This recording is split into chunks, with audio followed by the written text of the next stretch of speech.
તો મિત્રો જુઓ અહીંયા આપણું આઈસર ભરાઈ ગયું અને આપણું આઈસર ભર્યું છે કચ્છનું. તો હવે કચ્છમાં પ્રોપર ક્યાં ખાલી કરવાનું? જુઓ ભચાઉ ક્રોસ કરીએ છીએ અત્યારે. જોઈ શકો છો ભચાઉનો વ્યૂ આ રીતે આવે છે.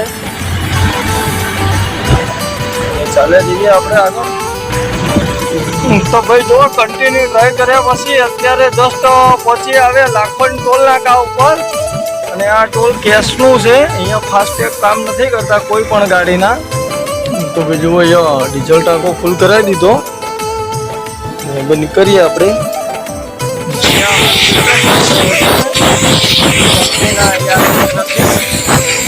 હાલો તો મિત્રો, ગુડ મોર્નિંગ, જય માતાજી, જય મેલડીમાં. આપણા એક નવા બ્લોગમાં તમારા બધાનું સ્વાગત છે. અત્યારે વાગી ગયા સવારના 7 અને આપણે આવી ગયા પંપે. જુઓ અહીંયા આપણું આઈસર છે. તો હવે આપણે ઓર્ડર આવી ગયો છે ગાડી ભરવા જવાનું સાણંદ. તો હવે અહીંયાથી ડીઝલ ટાંકી ફૂલ કરાવીને જઈએ સાણંદ ગાડી ભરવા માટે. જોઈએ જઈને ક્યાંનો માલ ભરાય છે, શું છે આ તે. તો બધા વિડીયોમાં કન્ટિન્યુ જોડાયેલા રહેજો, વિડીયો છેલ્લે સુધી જોજો. તો ભાઈ જુઓ અહીંયા ડીઝલ ટાંકો ફૂલ કરાવી દીધો. હવે નીકળીએ આપણે. જોઈ શકો છો ડીઝલ.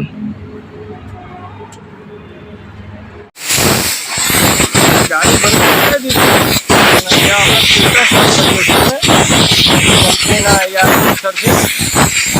તો મિત્રો જુઓ અહીંયા આપણું આઈસર ભરાઈ ગયું અને આપણું આઈસર ભર્યું છે કચ્છનું.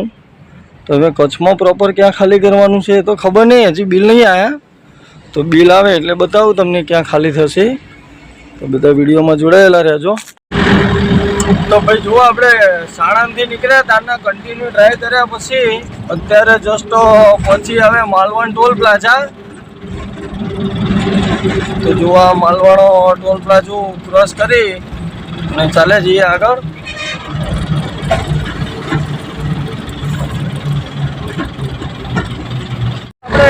કન્ટિન્યુ ડ્રાઈવ કર્યા પછી અત્યારે જસ્ટ પહોંચવા આવ્યા માળિયા. જોઈ શકો છો આ આગળ આવી જશે માળિયા. મિત્રો જુઓ અહીંયાથી લેફ્ટ સાઈડ જે રસ્તો છે એ જતો રહ્યો મોરબી. આપણે લેવાની છે રાઈટ સાઈડ. તો અહીંયાથી લઈ લઈએ. તો મિત્રો જુઓ આપણે માળિયા ક્રોસ કરીએ છીએ અને અહીંયાથી આપણે મોરબીની હદ પૂરી થઈ જાય. અને હવે આ બાજુ બધે કચ્છની હદ લાગે. મતલબ આપણે કચ્છમાં આપણું આઈસર એન્ટર કરી લીધું. અને અહીંયા જોઈ શકો છો તમે, અહીંયા બધા મીઠાનું જ છે વધારે પડતા પ્રમાણમાં. જુઓ મીઠાના ઢગલા જે તમે જોઈ શકો છો. અહીંયા બધું મીઠું જેવું જ વધારે પાક્યું છે. અને પવન ચક્કી પણ આ બાજુ વધારે છે. આ બધા મીઠાના ઢગલા જ છે મિત્રો. પણ આ રિફાઇનર થઈને આવે કંપનીમાંથી એટલે વ્યવસ્થિત શુદ્ધ ચોખ્ખો થઈને આવે આપણા ઘરે. પણ અહીંયા તો બધી પ્રોસેસિંગ હજી બાકી હોય એટલે બધું આવું જ હોય કચર બધામાં. જોઈ શકો છો તમે. આપણે કચ્છમાં એન્ટર કરી લીધું આપણું આઈસર. અહીંયાથી કન્ટિન્યુ ચાલે જ જશું. જોઈ લો ખાલી મીઠાનો વ્યૂ આ બાજુનો. અને આ બધું દલદલ હોય એક ટાઈપનું. મતલબ દલદલ ટાઈપનું જ હોય કે ઉપરથી જમીન પોચી હોય કિચડ ટાઈપ. પણ અંદર માણસો હોય તો પણ અંદર ખૂંચી જાય. કેટલી અંદર પોચી જમીન હોય. અને આ રીતે બારા બાંધીને આ રીતે મેથીની ખેતી કરેલી છે અહીંયા. અને આ બાજુ પણ જુઓ ગાડીઓ બધી ભરાય છે મીઠાની. આ રીતે પ્રોસેસ હોય. મીઠું એટલું સખત વસ્તુ છે મિત્રો કે જે મીઠામાં અગરિયા લોકો જે કામ કરતા હોય છે એ જ્યારે મૃત્યુ પ્રાપ્ત પામે તો એમના પગ પણ નથી ભરતા. જલ્દી અગ્નિ સંસ્કાર કરે તો પગ નથી ભરી શકતા. એટલા સખ્ત થઈ જાય આ મીઠામાં કામ કરીને. એવું હોય છે. આપણે તો જાણકારી છે બધે આપણે આગળ. તો મિત્રો જુઓ આપણે કન્ટિન્યુ ડ્રાઈવ કર્યા પછી અત્યારે જસ્ટ પહોંચી આવ્યા સુરજબારીના ટોલ પ્લાઝા ઉપર. જોઈ શકો છો અને મિત્રો ગરમી પણ એટલી બધી છે ને કે ચા પીવાની પણ ઈચ્છા નથી થતી. હજી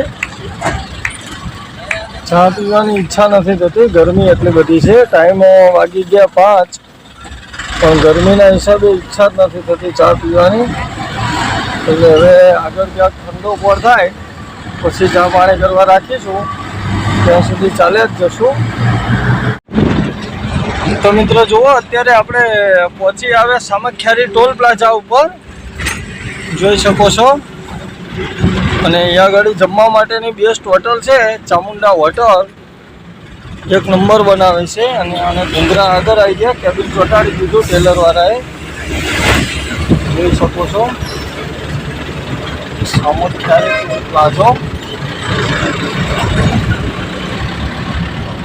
તો આપણે સામખિયારી ટોલ ક્રોસ કરીને ચાલ્યા જઈએ. અને ટાઈમ વાગી ગયા છે 5:41, 5:45 વાગવા આવ્યા. તો પણ હજી સાલી ગરમી ઓછી નથી થતી મિત્રો.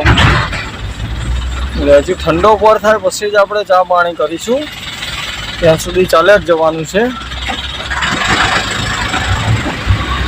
તો જો આ ટોલ પાર કરી લીધો, કન્ટિન્યુ ચાલ્યા જઈએ.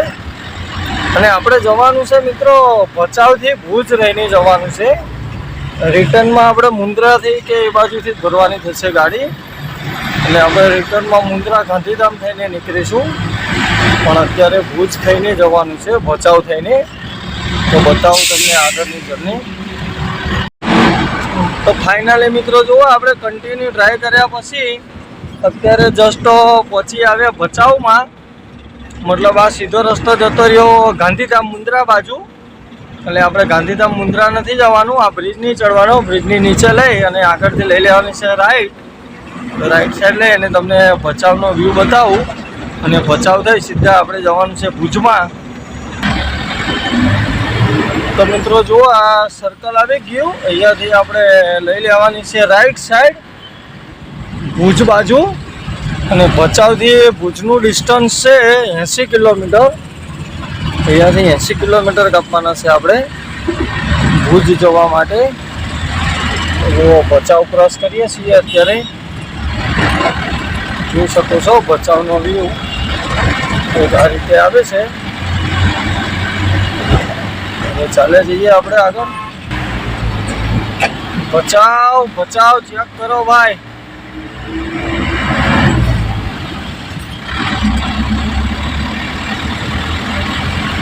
ઘાટ છે ચડવાનો ભાઈ ભચાઉમાં. ઘાટ નથી પણ મતલબ ધારવાળો રસ્તો છે, કેવરાવે એવો આટલામાં.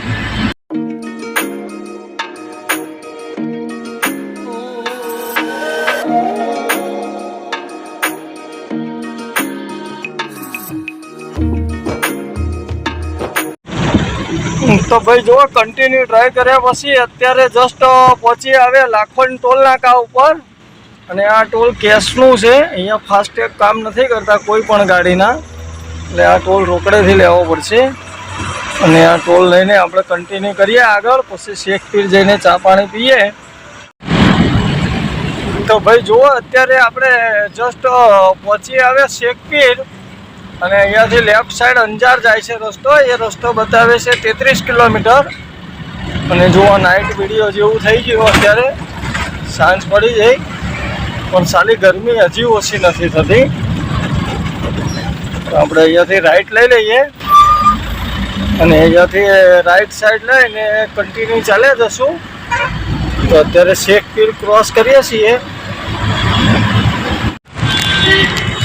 તો મિત્રો જુઓ, આપણે અહીંયા પહોંચી આવ્યા ભુજ સિટીમાં. આ ભુજનો બાયપાસ છે અને અહીંયાથી આપણે આગળ માંડવીવાળા રોડે જવાનું છે. આગળ આપણે ગાડી ખાલી કરવાની છે કોડાઈ બ્રિજથી આગળ દોણ કરીને ગામ છે ત્યાં. તો આપણે દિવસે તો કંઈ ખાવાનું ઠેકાણું પડ્યું નહોતું, એટલે હવે અત્યારે ત્યાં તો આગળ હોટલ આવે ત્યાં જમીને સૂઈ જઈશું, પછી આગળ ખાલી કરવા સવારે જશું. તો આ વિડીયોને કરીએ અહીંયા પૂરો, પછી સવારે ખાલી કરવા જઈને ત્યાં આગળથી ભરાય છે તમને બીજા વિડીયોમાં જોવા મળશે. ત્યાં સુધી બધાને ગુડ નાઇટ, જય માતાજી, જય મેલડીમાં.